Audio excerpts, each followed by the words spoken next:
Hi guys, അപ്പം നമ്മളിന്ന് വന്നേക്കുന്നത് ഡൽഹിയിലാണ്. ഡൽഹിയിലുള്ളൊരു ഫേമസ് സ്ട്രീറ്റ് ഫുഡൊക്കെ നല്ല കിടിലം സ്ട്രീറ്റ് ഫുഡൊക്കെ കിട്ടുന്നൊരു സ്ട്രീറ്റിലേക്കാണ് വന്നേക്കുന്നത്. അവിടെ സ്ട്രീറ്റ് ഫുഡ് മാത്രമല്ല, ഇതുപോലുള്ള ജീൻസ്, അങ്ങനെയുള്ള ഷർട്ട്, അങ്ങനെയുള്ളതെല്ലാം ഭയങ്കര ലാഭത്തിൽ കിട്ടുന്ന ഒരു സ്ഥലം കൂടാണ്.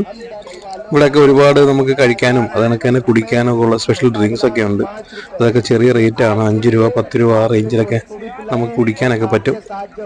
അതേപോലെ ഒരുപാട് സ്നാക്ക് ഐറ്റംസ്, അത് കണക്ക് ഡ്രസ് ഐറ്റംസ്, ബെൽറ്റ്, ഷൂ എന്ന് വേണ്ട ഫുൾ ഒരു ഓളമാണ്. ഇതാ ഇതൊരു നമ്മളൊരു ജ്യൂസ് സ്റ്റോളാണ്.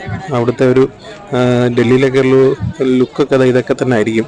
എല്ലാ കടകളും ഏകദേശം ഇതുപോലെ തന്നെ ആയിരിക്കും സ്ട്രീറ്റ് ഫുഡ് കിട്ടുന്നിടത്ത്. അപ്പം പിന്നെ ഇതൊക്കെ വാങ്ങിച്ച് കഴിച്ചു കഴിഞ്ഞാൽ നിങ്ങളുടെയൊക്കെ വയറ്റിനത് പിടിക്കൂ ഇല്ലെന്നുള്ളതൊക്കെ നമുക്കൊന്നും ഗ്യാരണ്ടി ഒന്നും ഇല്ല കേട്ടോ. കാരണം എല്ലാം ചിലതൊക്കെ ഫുഡ് കളേഴ്സ് തന്നെയാണ്. അപ്പോൾ ഇത്രയും തിരക്കേറിയ ഒരു സ്ട്രീറ്റിലേക്കാണ് വന്നേക്കുന്നത്. നമ്മൾ മെയിനായിട്ട് വന്നേക്കുന്നത്